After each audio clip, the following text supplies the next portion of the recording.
जो बच्चे भविष्य में आ रहे हैं इनकी कैसे गुजरेगी। हम संसार छोड़ने से पहले ऐसी व्यवस्था कर दें कि इनकी दाल रोटी ठीक ठाक।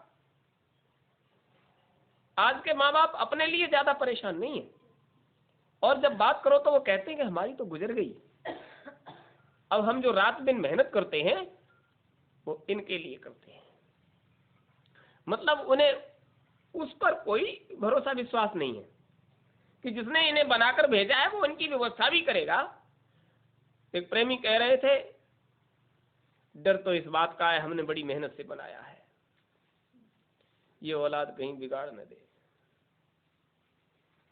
हमने बड़ी मेहनत से बनाया है, इस बात का डर है कि हमारे बाद ये कहीं बिगाड़।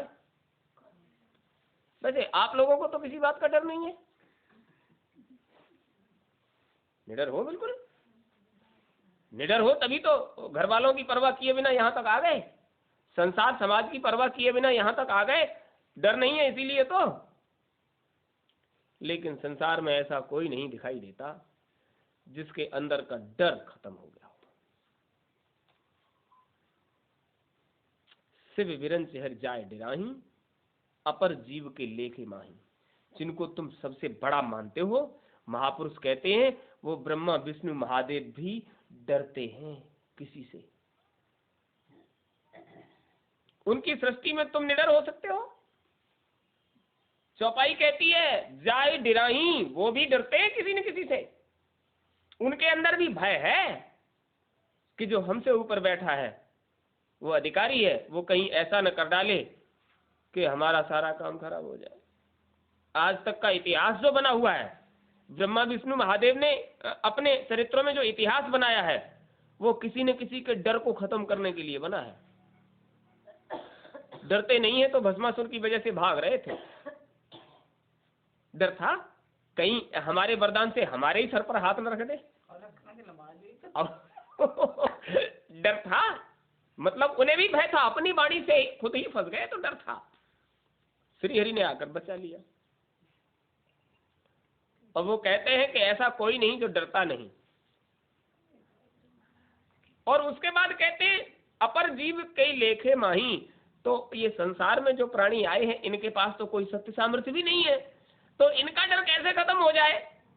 इनका भय तो खत्म होने का मतलब ही नहीं है। अभी बाद में कहोगे कि आज 26 साल से पहले आपने ये बात नहीं बताई और 26 साल बाद सत्संग में ये बात बता रहे हो। तो 26 साल से पहले प्रार्थना करते हुजूर महाराज कुछ ऐसा करो इन बच्चों को नई बात मिल जाए, तो वो उधर से कह देते। उतना ही दिया जाता है जितना आप पचा सको, पचेगा नहीं। संसार समाज के लोगों के सामने ये कहो, जो लोग जैसे अभी एक संस्था का नाम डाल दिया है विष्णु परिवार, ऐसी चल रही है वो।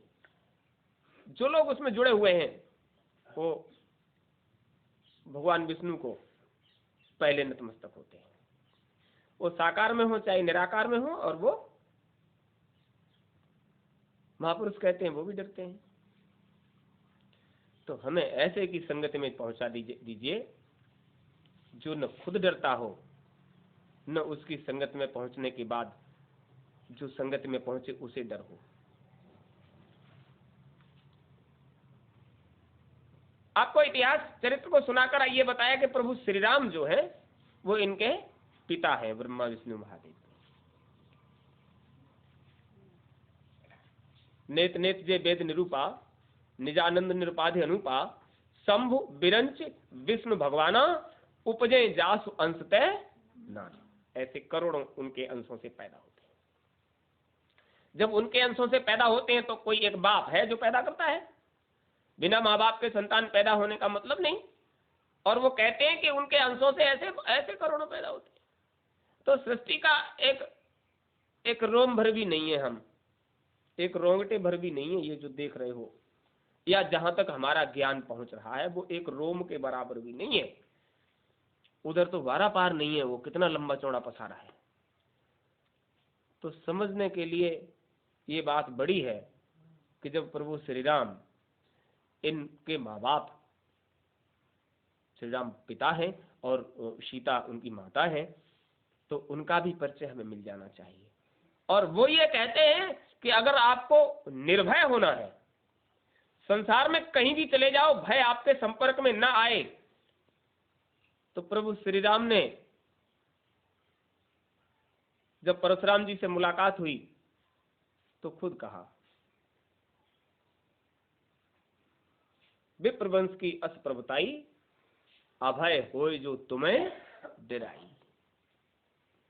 ये प्रभुता है विप्रवंश की, वो अभय हो जाता है, उसको संसार में कोई भय नहीं रहता।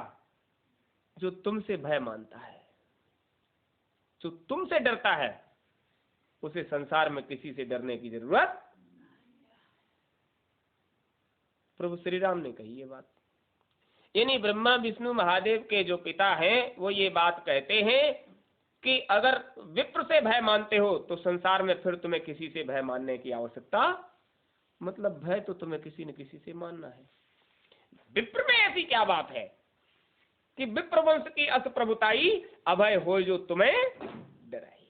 विप्र वंश मतलब उनके वंश में जो भी आ गया है और वो समझता है विप्र होता क्या है, तो आप समझ लीजिए अगर उससे भय मानते हो तो तुम्हें फिर संसार में किसी से भय मानने की जरूरत। ये विप्रवंश कहां से आया? विप्र का मतलब ही है विशुद्ध प्रज्ञ, ब्राह्मण से मतलब नहीं है उसका। विप्रवंश में कोई भी हो सकता है, लेकिन वो विशुद्ध प्रज्ञ होना चाहिए। वो कबीर साहब हो सकते हैं, रैदास हो सकते हैं, मीरा हो सकती हैं, दादू पलटू, शम्स तमरेज, ये सभी विप्र थे, विशुद्ध प्रज्ञ थे। संसार में उतर कर आए, संसार में जीवन जिया, लेकिन संसार इनसे लिपट नहीं पाया। यानी संसार की तमाम वैभव संपत्तियों ने इन्हें अपने आगोश में लेकर भी इन्हें इनके अंतःकरण को मैला नहीं कर पाया। उन्होंने उसको, ये सत्य है, प्रमाण दे दूं। कबीर साहब अगर चाहते तो संसार की सारी नियामतें उनके चरणों में पड़ी होती। बड़े बड़े सेठ और धनी मानी उनकी संगत करते थे, लेकिन उन्होंने संगति करने से कभी भी उन लोगों से ये नहीं कहा कि आप हमें संसार की कोई दौलत नियामत बख्शीश कर दें। बादशाह बलक बुखारे का, जिनके चरण धोकर पीता था, जिनके कपड़े धोता था, जिनकी सेवा करता था, टहल मजूरी, एक राजा जिन कबीर साहब की टहल मजूरी करता था तो वो राजाओं के राजा थे तब करता था ना। लेकिन उनका क्या काम था? ताना वाना पूर लिया, करघा चल रहा है, कपड़ा बुन रहा है, मेहनत ईमानदारी का खा रहे हैं और आने वाले को उपदेश कर रहे हैं। राजा सेवा करता है, उन्हें उसकी राजसी व्यवसाय, राजसी क्रियाकलाप से कोई लेना देना नहीं है। छोटा हो या बड़ा, उनके यहाँ आया है एक जीव जो मनुष्य शरीर में बैठा है, उसको मनुष्य शरीर छोड़कर अपने घर पहुंचने का क्या कर्म करने से लक्ष्य मिलेगा, वो बताना है। तो आप समझ लीजिए, संसार की कोई भी दौलत उनके ऊपर अपना आवरण नहीं चढ़ा पाई। इसे कहते हैं विशुद्ध प्रज्ञ। यानी अशुद्धता संसार की उनके संपर्क में आने के बाद शुद्ध हो जाती है। संसार की अशुद्धता विशुद्ध प्रज्ञ के संपर्क में आकर शुद्ध हो जाती है। गुरु महाराज के पास दौलत आती थी बहुत। क्यों लाते थे लोग? हमने बहुत कमाया है, उसमें से थोड़ा सा हम गुरु महाराज को समर्पित कर देंगे, तो जो हमने मेहनत से जैसे भी कमाया है वो कमाई हमारी शुद्ध हो जाएगी और गलत स्थान पर नहीं जाएगी, इसलिए लाते थे। तो इसका मतलब क्या है कि संसार की अशुद्धता भी महात्मा के चरणों में पहुंचकर शुद्ध हो जाती है। अब कह रहे हैं अभय हो जो तुम्हें डराई। जो तुमसे भय मानने लग जाए उससे डर भी डरने लग जाता है। जो तुमसे भय माने उससे डर भी डरने लग जाता है। डर उनके पास आता ही डर की वजह से हम डर जरूर हैं, लेकिन हम उनके पास जाएंगे तो वो कुछ भी कर सकते हैं। एक दृष्टि पड़ जाए, सन्मुख होए जीव मोय जबहि, जन्म कोटि अघनासो तबहि। एक दृष्टि पड़ गई तो हमारा डर नाम खत्म हो जाएगा, क्योंकि हमारे अंदर जो डर है, जो भय है, वो पाप का कारण है। हमारी वृत्ति पापी है। डर कहां है? जहां पाप है। पाप डरता है, परमार्थ नहीं डरता, पुण्य नहीं डरता। डरता कौन है? पाप। कोई भी काम करने से पहले आप कब डरते हो? जब आपके अंदर कोई पाप भरा हुआ। आपके अंदर पाप नहीं है तो आप निर्दुन निर्दय होकर कोई भी बात कर सकते हो, और पाप है तो आपको डर है। अभी बताया वो प्रेमी कह रहे थे, डर तो इस बात का है हमने बड़ी मेहनत से। इसका मतलब तुम्हारी कमाई में कहीं न कोई पाप बैठा हुआ, इसलिए डरते हो। तो ये कहा कि डर क्यों डरता है? डर भी महापुरुषों के संपर्क में आने से इसलिए डरता है कि हम पाप की मूरत हैं, और उनकी दृष्टि जिस पर पड़ती है, सन्मुख होए जीव मोय जबहि, जन्म कोटि अघनासो। हमारी सारी शक्ति क्षीण हो जाएगी, खत्म हो जाएगी, हमारा कोई महत्व नहीं रहेगा, तो हम ही नहीं रहेंगे। तो हम महात्माओं के या महात्माओं के संपर्क में आने वाले जीवों के, मतलब विप्र के संपर्क में आने वाले के संपर्क में हम भूल कर भी नहीं आएंगे, क्योंकि उनके संपर्क में आते ही अशुद्धता खत्म हो जाती है। हमारे गुरु महाराज को देख रहे हो, स्वरूप देखो, एकदम शांत सरल, और दादा गुरु के सामने जाने से बहुत डरते थे, बहुत भय लगता था उन्हें। आवाज आई कि कांप जाते थे। अब हुजूर जाने क्या कहेंगे। डर किस बात का था? कि कहीं ऐसा ना हो हुजूर किसी हुक्म के लिए, किसी सेवा के लिए कहें और हमारी सामर्थ्य के बाहर हो। हुजूर जिस सेवा के लिए भी कहें वो हमारी सामर्थ्य में होना चाहिए। क्यों? क्योंकि अभी हम सामर्थ्य जबरदस्ती नहीं ले सकते, सेवा से ले सकते हैं। हनुमान जी को काम सौंपा प्रभु श्री राम ने, तमाम बलवान थे, लेकिन अंगूठी किसको सौंपी? हनुमान जी को। तुम इस चिन्ह को जाकर दिखा देना।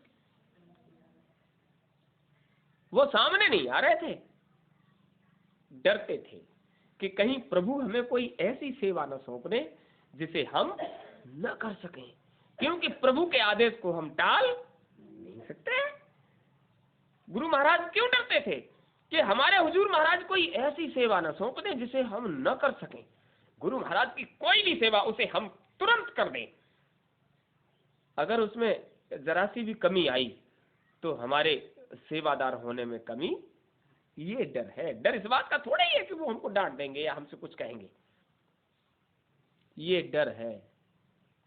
अभय होय जो तुम्हें डराई, तुम्हारी सेवा में जरा सा भी कमी आने से भय मानता हो, वो डर है। काल से भी नहीं डरता वो जीव, काल से नहीं डरता, लेकिन दयाल से डरता है। हम संसार के भाव में रहते हैं, उस भाव में कहीं ऐसा न हो कि, एक प्रार्थना बोला करते थे हमारे यहाँ एक पंडित जी, उस प्रार्थना का भाव ही यही था, संभव है झंझटों में मैं तुम्हें भूल जाऊं, हे नाथ दया करके मुझको न भुला देना। संभव है इस संसार के इन क्रियाकलापों में फंसकर हम तुम्हें भूल सकते हैं। तो विप्र को क्या भय है कि संसार की झंझट में कहीं हम तुम्हें न भूल जाएं। ये डर है कि संसार का काल या माया अपने आगोश में लेकर कहीं तुम्हें न भुलाते। यही अभ्यास करना है, प्रबल अभ्यास, जटिल अभ्यास। गोस्वामी जी महाराज, मीरा जी,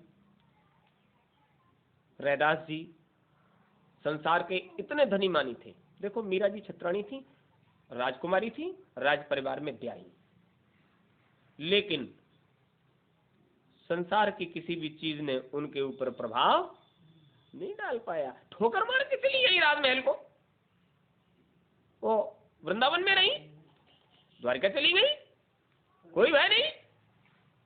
आप घर से थैला लेकर निकलते हो बाजार जाने के लिए और बहुत डरते हो सुरक्षित लौट आए, घर तक वापस सुरक्षित आ जाए। मीरा जी घर से निकली, घर वापस आने का विचार ही खत्म है। आपको डर है कि हम सुरक्षित कैसे आ पाएंगे, और उन्हें कोई डर ही नहीं कि संसार में हम कैसे जीवन जिएंगे। ये अभय है, उन्हें कोई भय ही नहीं है।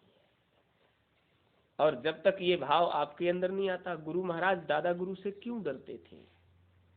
उन्हें भय था कि सेवा का एक जर्रा एक पल भी हमसे छूट न जाए, कहीं ऐसा न हो कि संसार का कोई भी प्रभाव हम पर प्रभावी होकर हमारे गुरु महाराज के आदेश से पीछे हमें कर दे। ये भय था, तो डर भी उनसे डरता था, काल भी डरता है ऐसे जीवों से। तो विप्र वंश की असप्रभुता, ये वंश कहां से चला है? ये विशुद्ध प्रज्ञ वंश कहां से आया? ये जीवात्मा का वंश है। जीवात्मा कहां से चली? उस अनामी महाप्रभु के घर से। अगम लोक विचरण करती हुई आई, अलख लोक विचरण करती हुई आई, सचखंड में आई, अपना घर अपना देश अपना पसारा, सब कुछ अपना, वहां से यहां तक जो कुछ है वो सब उसी का था। लेकिन उनकी मौज में एक ही भय था, जब दोबारा मिली, संसार में आने के बाद जब मिली, तो उसका भय जब दूर हुआ तो उसने अपनी सारी शिकायतें हुजूर के सामने उड़ेल दी। हुजूर महाराज, आपने हमें इस संसार में क्यों उतार दिया? क्यों उतार दिया? यहां आकर जब प्रार्थना बोलते हो, काल दुख बहुत दिया। यहां हम काल के देश में आ गए और इसने बड़े बड़े दुख दिए हमें। हम जिस इच्छा को करना चाहते हैं, जिस काम को करना चाहते हैं, जिस इच्छा से बैठते हैं, वो काम हम पूरा नहीं कर पाते, क्योंकि देश काल का है, अंतःकरण काल की आगोश में समा गया है। ये क्या झमेला लगा दिया है?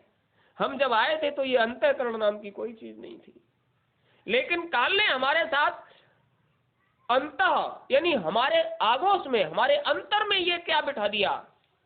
हम जब आए थे तो निर्मल थे, लेकिन अशुद्ध हो गए, अपवित्र हो गए। यहां आकर किस चीज से अपवित्र हुए हम यहां आकर अशुद्ध अपवित्र हुए कि ईश्वर ने जब हमें नीचे उतारा तो अंतःकरण लपेट दिया, मन, बुद्धि, चित्त, अहंकार, इन सबके आगोश में आते ही, अंतःकरण के आगोश में आते ही हम अशुद्ध अपवित्र हो गए। ये इतना मन इतना मनन करता है, चित्त इतना चिंतन करता है, और उसी का करता है जो सामने आ जाए।